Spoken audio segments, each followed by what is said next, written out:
I had a student in Thailand who was always itching to get out into the forest, complaining that life in the monastery was placing too many constrictions on his meditation. And so finally he got out into the forest. He had his own little hut, his own mountain, nothing to do but meditate all day long. And for the first couple of months his meditation was miserable.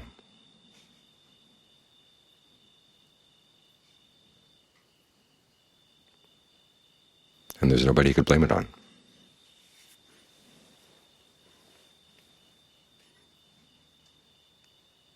He couldn't blame it on the schedule, he couldn't blame it on other people, he couldn't blame it on the location. All the convenient scapegoats were not there.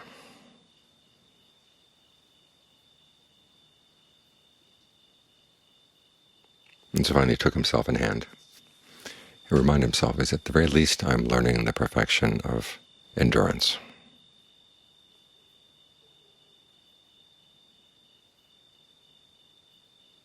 And there's several lessons to be drawn from that. One is to remember there are bound to be ups and downs in the meditation. You have to watch out for the tendency to want to be a jhana junkie or an insight junkie. In other words, to go for the hits, and then to feel frustrated when you can't get the mind to settle down as it was before. You can't get the insights that you had before. You're not in the zone that meditators like to get into.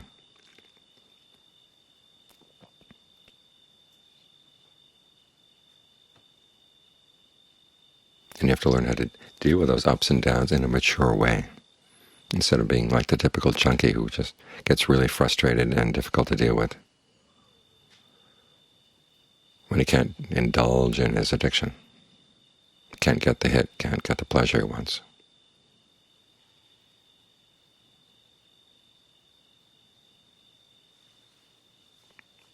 We're here to build character, not just to have the hits of insight or the hits of concentration.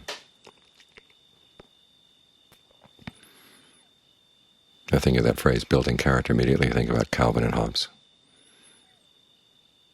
One of my favorite cartoons is where Calvin does an imitation of his father. He says, Calvin, go do something you hate, build some character.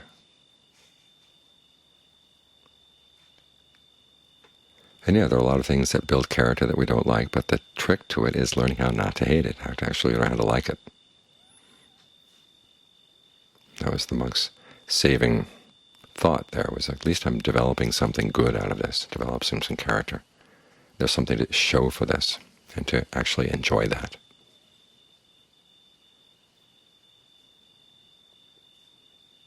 We had that phrase in the chant just now about right effort, learning how to generate desire to abandon unskillful qualities and generate the desire to develop skillful ones. In other words, you have to learn how to talk yourself into liking this, what you're doing. And see this as an opportunity to develop good qualities all around. There are good qualities to be developed by meditating, and other good qualities to be developed by working in the orchard, good qualities to be developed by cleaning up. And the nice thing about being in a monastery and doing these things is there's nobody competing with you. No one's making it a race to see who has better qualities. But you can make it a race with yourself. And John Fung used to call this looking for the grass at the corral door.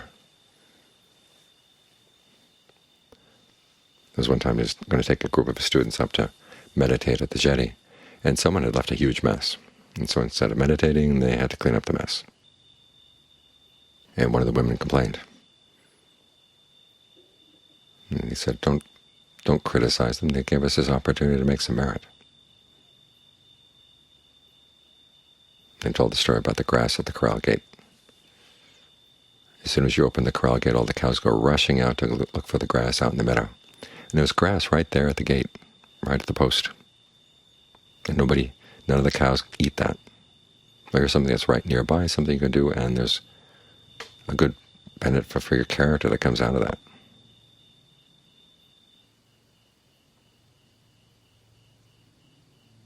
So look around. There are opportunities to do good everywhere.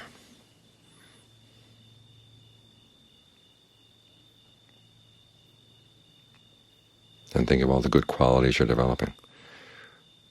There's that phrase, spiritual materialism, and people tend to look down on the idea of getting something out of the meditation.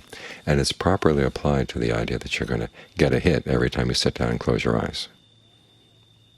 The rapture is going to come, the bliss is going to come, the insights are going to come pouring out of the mind. And then you sit there, of course that doesn't happen, and you get frustrated. That kind of materialism actually keeps you immature. But there's another kind of materialism. There are good qualities of mind you can develop. There's the list of the perfections: generosity, virtue, renunciation, discernment, persistence, endurance, all those good Capricorn virtues. Truth, determination, goodwill, equanimity. As John Fung liked to used to say, the Buddha was born in all his many lifetimes up into becoming a Buddha. He was born for the sake of developing these qualities. He amassed these qualities. The list in the suttas is of the noble treasures: conviction, a sense of shame, a sense of compunction, virtue, knowledge or learning, generosity, and discernment. These are treasures that as you build them into your mind, they're there. No one else can take them away. They stick with you even after death. So trying to amass these things is actually not bad, because as you're amassing these things, of course, you're not taking anything away from anyone else. You're spreading the good benefits around. This is a kind of greed, you might call it, that actually has no bad consequences.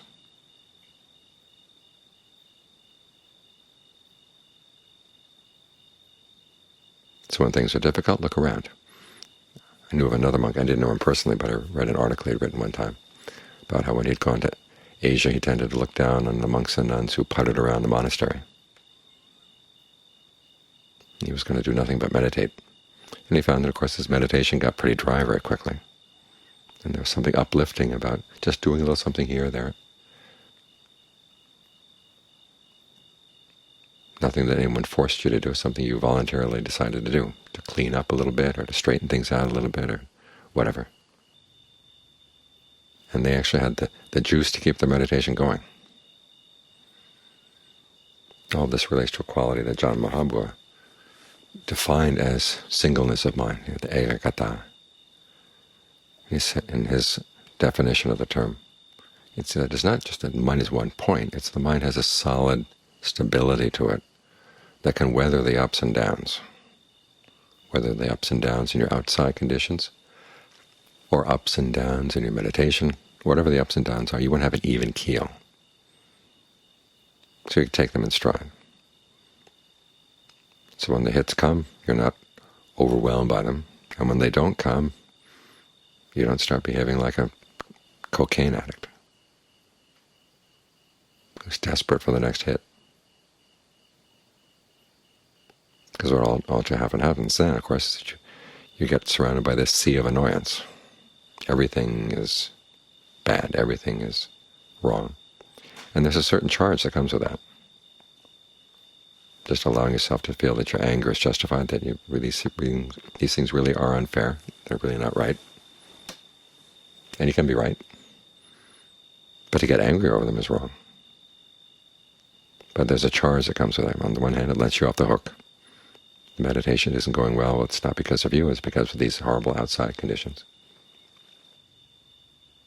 And it's just the physical charge that comes when you can get angry a bit. The adrenaline comes in and there's a surge of energy. Then you feed on that, but it's really poor food. It's aggravating food.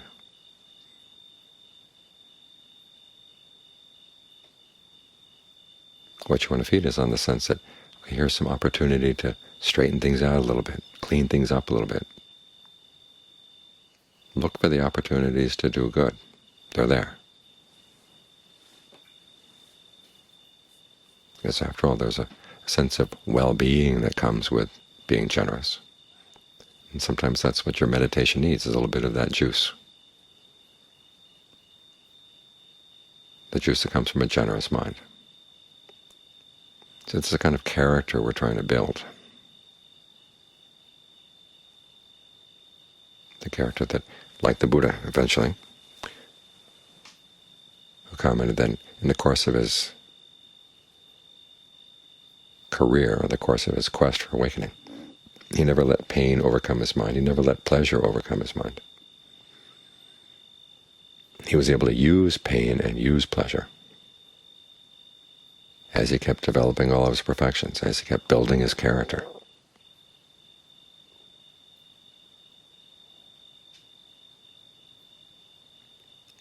And when you have that quality of character, then you find it's even more solid than your concentration. Concentration gives a solidity of one sort.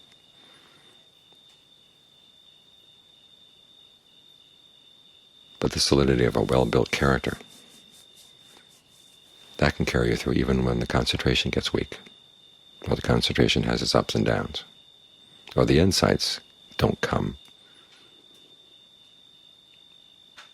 But you can develop discernment in other ways. We all think that insight means seeing things in terms of inconstancy, stress, not self, seeing the structured nature of reality and how empty it all is. And those are the important insights, but there are other insights in how do you keep yourself going, how do you maintain your stamina in the midst of the ups and downs. That requires insight too.